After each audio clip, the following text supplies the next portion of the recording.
Halo semuanya dan selamat datang. Ini adalah Apostate Prophet. Banyak dari kalian mungkin tahu bahwa umat Muslim menganggap Yesus sebagai sosok agama yang penting. Tetapi cara mereka menghormati Yesus sangat berbeda. Menurut Islam, Yesus bukanlah ilahi. Dia bukan anak Allah. Dia sepenuhnya manusia, hanya seorang nabi Allah. Dia adalah seorang Muslim. Umat Muslim percaya bahwa Yesus tidak disalibkan, melainkan seseorang yang dibuat agar tampak seperti Yesus yang disalibkan, sementara Yesus diangkat ke surga oleh Allah. Keyakinan ini terdapat dalam Al-Quran, Surah An-Nisa ayat 157-159. Jadi, Islam mengakui Yesus, tetapi dengan tegas menolak keilahiannya, statusnya sebagai anak Allah, dan bahkan menolak penyalibannya. Ini adalah masalah besar, tetapi saya tidak di sini untuk berdebat apakah Yesus disalibkan atau tidak, karena menurut saya itu adalah diskusi yang tidak ada habisnya dan tidak ada gunanya. Apa yang ingin saya lakukan hari ini adalah mengajukan beberapa pertanyaan, dan pertanyaan yang paling penting adalah, mengapa? Mengapa menurut Islam Yesus tidak disalibkan? Apa logikanya? Nabi-nabi lain dibunuh sebelum Yesus menurut Al-Quran. Al-Quran berulang kali mengutuk orang-orang Yahudi sebagai pembunuh nabi, tanpa menyebutkan nabi mana yang dibunuh oleh mereka. Jadi, menurut teks Islam sendiri, para nabi telah dibunuh. Maka, tidaklah mustahil bagi seorang nabi untuk dibunuh. Beberapa orang mungkin mengatakan bahwa menurut kepercayaan Islam, Yesus akan datang kembali untuk kedua kalinya. Namun, bukan dalam bentuk Yesus seperti dalam ajaran Kristen, melainkan Yesus yang sangat Islami, yang kembali untuk berperang demi Islam, membawa akhir zaman, dan akhirnya meninggal. Jadi, orang bisa berargumen bahwa jika Yesus mati saat itu, 2000 tahun yang lalu dalam penyaliban, maka itu akan bertentangan dengan kepulangannya di masa depan. Tetapi sebenarnya, itu tidak benar. Menurut Al-Quran, orang lain telah dibangkitkan kembali. Yesus sendiri menghidupkan kembali orang mati. Beberapa orang hidup selama berabad-abad atau untuk jangka waktu yang tidak ditentukan. Maka akan sangat masuk akal jika Yesus mati di kayu salib 2000 tahun yang lalu dan kemudian kembali lagi. Allah bisa melakukan apa saja. Inilah masalah yang lebih besar.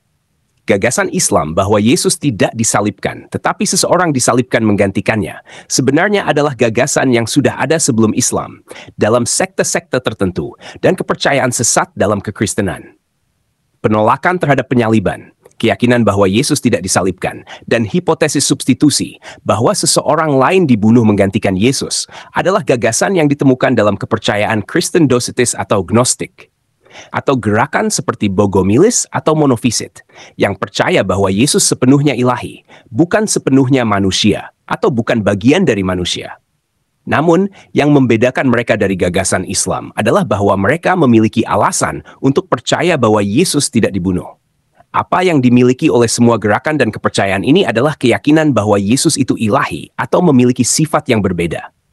Karena itu, mereka mengembangkan gagasan bahwa jika Yesus itu ilahi, jika dia adalah Tuhan, jika dia sama sekali bukan manusia, maka tidak masuk akal jika Yesus mati di kayu salib, disalibkan, menderita, dan mati. Itulah mengapa kelompok-kelompok ini menetapkan ide-ide tertentu, seperti bahwa Yesus sebenarnya tidak mati, tetapi hanya ada representasi Yesus di kayu salib. Atau bahwa Yesus tidak menderita dan dia selamat dari penyaliban lalu naik ke surga. Atau bahwa seseorang lain disalibkan menggantikannya. Dalam salah satu contoh terkenal, menurut tulisan gereja mula-mula dan dalam Injil Basilides, seperti yang baru-baru ini disebutkan oleh Dr. Bart Ehrman, kita menemukan gagasan yang sama bahwa Yesus tidak disalibkan, melainkan Simon dari Kirene yang disalibkan menggantikannya. Sementara Yesus hanya menjadi penonton dan menyaksikan orang-orang mengira pria di kayu salib itu adalah Yesus. Gagasan-gagasan ini ada karena keyakinan bahwa Yesus adalah Tuhan. Jadi, masuk akal jika orang-orang ini menganut keyakinan semacam itu. Tetapi, tidak masuk akal bagi Islam untuk menganut keyakinan tersebut. Islam mengutuk gagasan bahwa Yesus adalah ilahi dan menjanjikan neraka bagi mereka yang mempercayainya. Jadi, mengapa seorang manusia biasa, seorang nabi biasa, tidak dibunuh? Mengapa dia diselamatkan dari kayu salib dan digantikan dengan orang lain yang harus menderita dan mati sebagai gantinya? Itu tidak masuk akal. Ada lebih banyak pertanyaan terkait yang perlu diajukan tentang Yesus. Cerita-cerita lain juga diadopsi dari gerakan-gerakan seperti ini. Misalnya, Al-Quran juga menyebutkan kisah di mana Yesus menciptakan burung hidup dari tanah liat, dan dia melakukan ini dengan meniup burung tanah liat tersebut dan memberinya kehidupan. Tentu saja Al-Quran menambahkan frasa dengan izin Allah. Tetapi, mengapa Yesus memberi kehidupan? Mengapa Yesus membangkitkan orang mati? Dan mengapa dia memberikan kehidupan baru kepada benda mati seperti burung tanah liat? Kisah ini ditemukan dalam Injil masa kecil Thomas, dan tampaknya Al-Quran mengadopsi kisah ini dari Injil tersebut, atau dari orang-orang yang mempercayai cerita tersebut. Masalahnya adalah, dalam Injil masa kecil Thomas, kisah ini dijelaskan dalam konteks pembahasan masa kecil Yesus, karena Yesus dianggap sebagai sosok luar biasa. Dia adalah Tuhan. Dia adalah ilahi. Dia bisa melakukan hal-hal luar biasa. Dan karena dia adalah Tuhan, dia bisa membangkitkan orang mati dan memberikan kehidupan kepada benda mati. Jadi, menurut legenda-legenda seperti dalam Injil masa kecil Thomas, masuk akal jika Yesus memberikan kehidupan kepada burung tanah liat, karena itu adalah teks legendaris yang muncul kemudian, yang menjelaskan bagaimana Yesus adalah ilahi, seorang Tuhan, bahkan di masa kecilnya. Tetapi tidak masuk akal jika Islam memasukkan kisah seperti itu. Gagasan meniupkan kehidupan ke makhluk hanya diperuntukkan bagi Tuhan. Pertanyaan lainnya adalah tentang kelahiran dari perawan. Menurut kepercayaan Kristen, Yesus lahir dari seorang perawan tanpa seorang ayah. Dan gagasan ini ada karena Yesus dianggap sebagai anak Allah. Dia tidak memiliki ayah. Ini sejalan dengan gagasan bahwa jika dia memiliki ayah biologis, maka dia akan menjadi anak dari ayah biologis tersebut.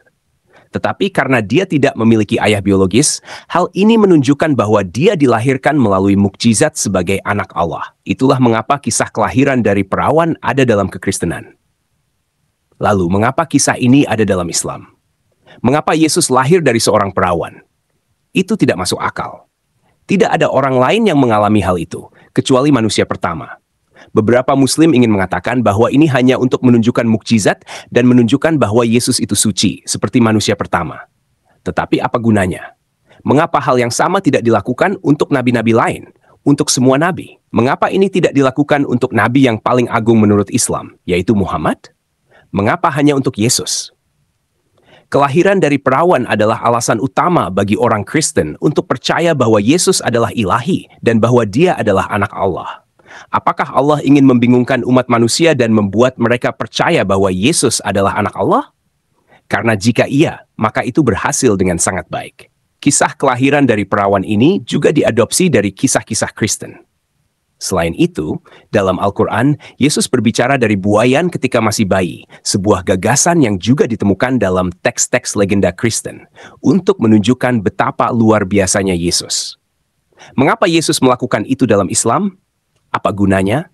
Jika tugasnya hanya untuk menjadi seorang nabi dan membimbing orang-orang untuk menyembah Allah, mengapa dia melakukan semua hal istimewa ini? Mengapa Yesus datang 2000 tahun yang lalu jika dia hanya seorang nabi Allah yang sekadar bertugas untuk mengoreksi orang dan membimbing mereka kepada Allah?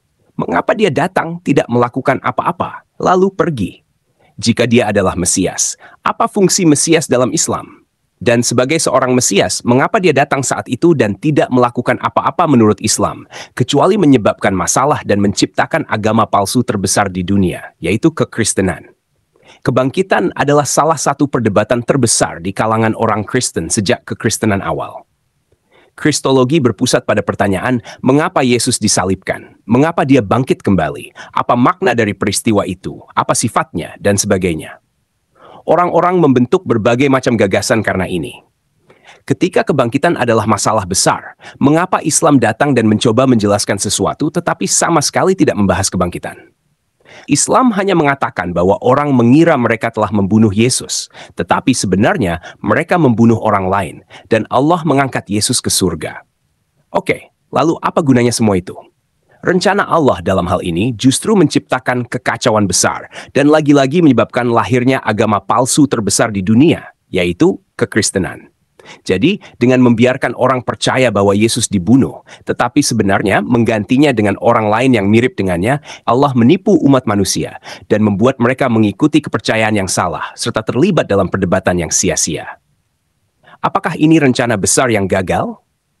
Jika Yesus tidak menjalankan tugasnya, jika Allah membuat kekacauan, mengapa menunggu 600 tahun untuk mengirimkan nabi terakhir dan kitab yang seharusnya menjelaskan segalanya? Bagaimana dengan semua orang di antara masa itu? Dalam Islam, kita diajarkan bahwa orang-orang sebelum kedatangan Muhammad bisa diterima sebagai orang beriman. Tetapi jika kita melihat 600 tahun antara Yesus dan Muhammad, orang Kristen mempercayai hal-hal yang dianggap sesat menurut Islam. Seperti bahwa Yesus adalah Tuhan atau anak Allah, bahwa dia benar-benar disalibkan dan bangkit kembali, dan sebagainya. Salah satu masalah besar adalah Al-Quran dalam surah Ali Imran, ayat 55 mengatakan, Allah berfirman, "Wahai Yesus, sesungguhnya aku akan mengambilmu dan mengangkatmu kepadaku, serta membersihkanmu dari orang-orang yang kafir, dan menjadikan orang-orang yang mengikutimu lebih unggul daripada orang-orang yang kafir hingga hari kiamat. Kemudian kepadakulah kembalimu, lalu aku akan memberi keputusan di antara kamu tentang hal-hal yang kamu perselisihkan." Ayat ini mengacu pada orang-orang yang menolak Yesus dan ingin membunuhnya, serta orang-orang yang menerima dan mengikutinya. Mereka yang mengikuti Yesus adalah orang-orang Kristen yang ada saat ini, percaya pada keilahian Yesus, statusnya sebagai anak Allah, bahwa dia disalibkan, bangkit kembali, naik ke surga, dan bahwa keselamatan hanya melaluinya. Mengapa Al-Quran mengatakan hal ini? Faktanya, ayat ini membingungkan para ulama Islam. Para ulama Islam tidak sepakat tentang makna ayat ini. Mereka tidak tahu bagaimana menafsirkannya, karena teksnya dengan jelas menunjukkan bahwa orang-orang Kristen akan tetap unggul hingga hari kiamat. Pertanyaan lain adalah, mengapa kitab suci yang diberikan kepada Yesus dalam Al-Quran disebut Injil, yang berasal dari bahasa Yunani Evangelion, yang berarti kabar baik atau gospel? Apa kabar baik yang konon diberikan Allah kepada Yesus? Di mana kita bisa menemukan petunjuk dalam kitab itu? Mengapa disebut kabar baik? Dalam kekristenan, itu masuk akal. Yesus membawa kabar baik kepada dunia, dan Injil yang ditemukan dalam Perjanjian Baru adalah pesan utama kekristenan. Tetapi apa kabar baik dalam Islam? Dan mengapa pesan yang sangat penting ini tampaknya hilang begitu saja dan tidak ditemukan dimanapun?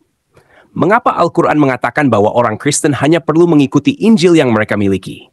Dan mengapa kitab itu penuh dengan kepercayaan yang dianggap sesat menurut Islam, tetapi sama sekali tidak berisi pesan yang sesuai dengan Islam? Tetapi yang paling penting, sekali lagi, mengapa Yesus tidak disalibkan? Apa gunanya? Ini adalah pertanyaan serius. Saya benar-benar mengharapkan jawaban untuk ini. Karena jika kita melihat semua yang telah kita bahas di sini, bagi saya tampaknya sangat jelas bahwa Islam tidak koheren. Islam mengambil sosok agama dan pesannya, lalu membuat kekacauan darinya. Terima kasih telah menonton. Jika Anda menyukai video ini, jangan lupa untuk menyukai, berlangganan, dan membagikannya. Dengan harapan kita bisa mendapatkan jawaban yang benar atas pertanyaan-pertanyaan ini.